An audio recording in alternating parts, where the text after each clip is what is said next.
What drives humanity's endless fascination with the unknown? Throughout history, certain mysteries have captured our collective imagination, refusing to release their grip on our consciousness. Today, we're diving deep into some of the most perplexing unsolved cases in history, with a special focus on one that contains a twist so unexpected, it challenges everything we thought we knew about the nature of deception itself. The human mind craves resolution. We seek patterns in chaos, answers in confusion, and explanations for the inexplicable. This is why cases like the Zodiac Killer, whose cryptic ciphers still baffle experts today, or Jack the Ripper, whose true identity remains shrouded in Victorian London's fog, continue to captivate us decades after their crimes. The disappearance of Amelia Earhart over the vast Pacific Ocean represents another enduring mystery that has spawned countless theories and expeditions, yet still eludes definitive explanation. But among these legendary unsolved cases, one stands out not just for its audacity, but for a twist that fundamentally alters our understanding of the entire event. The Isabella Stewart Gardner Museum heist of 1990 represents not just the largest art theft in history, but perhaps the most masterfully orchestrated long con ever executed. Let's set the stage.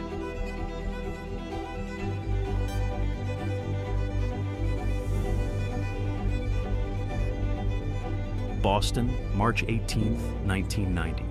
The Isabella Stewart Gardner Museum houses some of the world's most precious artworks in a converted Venetian palace. The security system is surprisingly basic by modern standards. No sophisticated motion detectors, no infrared barriers, just regular locks and 2 security guards watching over $500 million worth of irreplaceable masterpieces. At 1:24 a.m., 2 men approached the museum's side entrance wearing Boston Police Department uniforms. They claimed to be responding to a disturbance call. Security guard Richard Abath, following standard protocol, buzzed them in. This simple action would trigger a chain of events that would lead to the largest private property theft in history. The supposed officers quickly overpowered Abath and his fellow guard, handcuffing them in the basement. What happened next demonstrated both precision and peculiarity. The thieves spent 81 minutes inside the museum, but their selection process defied conventional logic. They passed by more valuable pieces to take specific artworks, including Rembrandt's only known seascape, The Storm on the Sea of Galilee, and Vermeer's The Concert, one of only 34 known paintings by the Dutch master.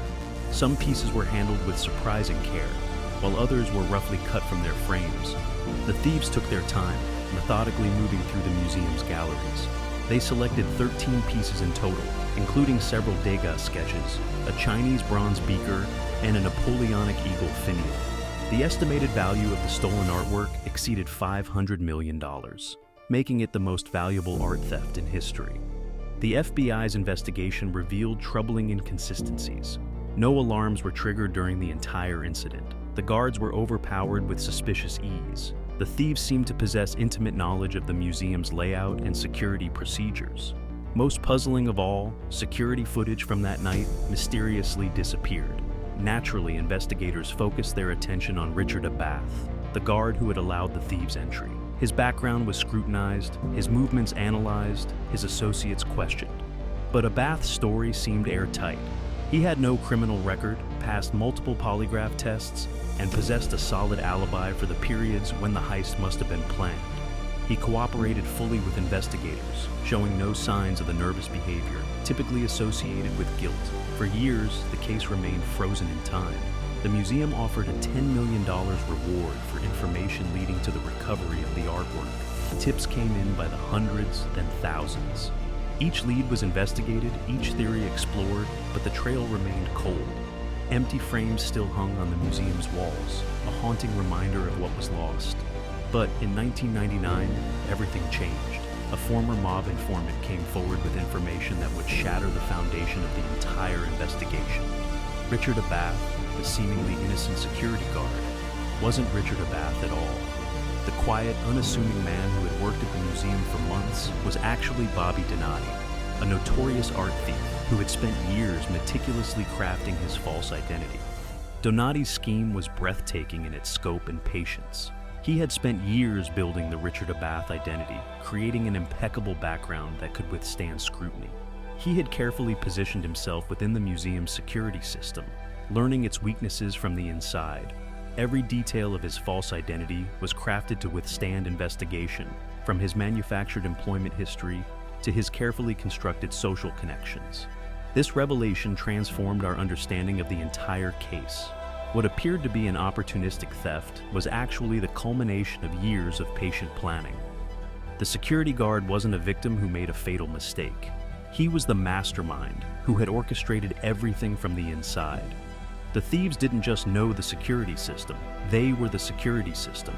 The innovative nature of Donati's scheme becomes even more apparent when we examine the traditional patterns of art theft. Most major art heists rely on speed and force, getting in and out as quickly as possible. But Donati's approach was different. He didn't just bypass the security system, he became it. He didn't just study the museum's vulnerabilities, he created them. Think about the implications of this twist. Every aspect of the investigation had been compromised from the start. While investigators were looking for outside perpetrators, the key to the whole operation was standing right in front of them, helping with the investigation, passing polygraph tests, providing seemingly valuable information that only led them further from the truth. The Gardner heist now stands as a testament to the power of patience in criminal enterprise. Donati didn't just plan a theft, he constructed an entire false reality.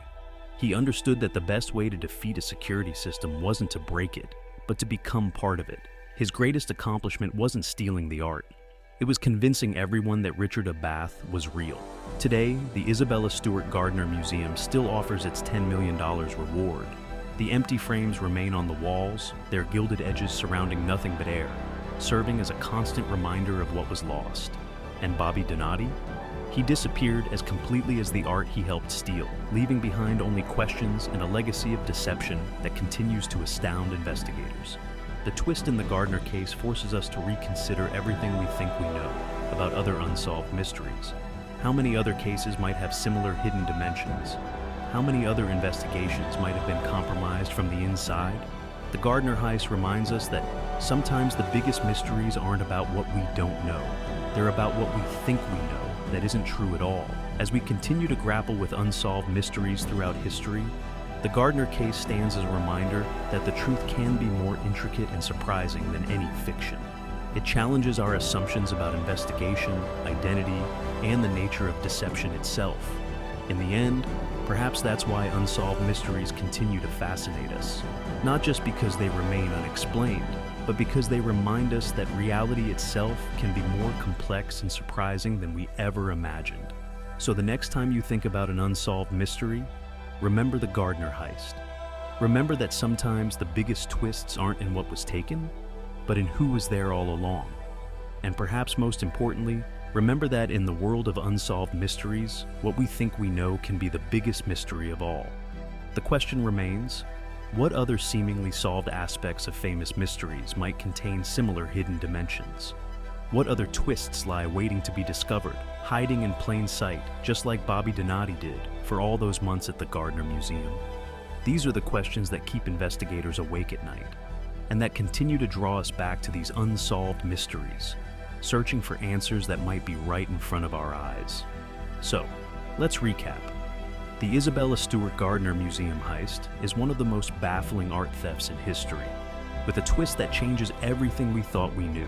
From the rock-solid alibi of Richard of Bath to the shocking revelation of his true identity, this case has it all. What do you guys think? Do you have any theories about the heist or other unsolved mysteries that you'd like to see me cover in future videos? Let me know in the comments below.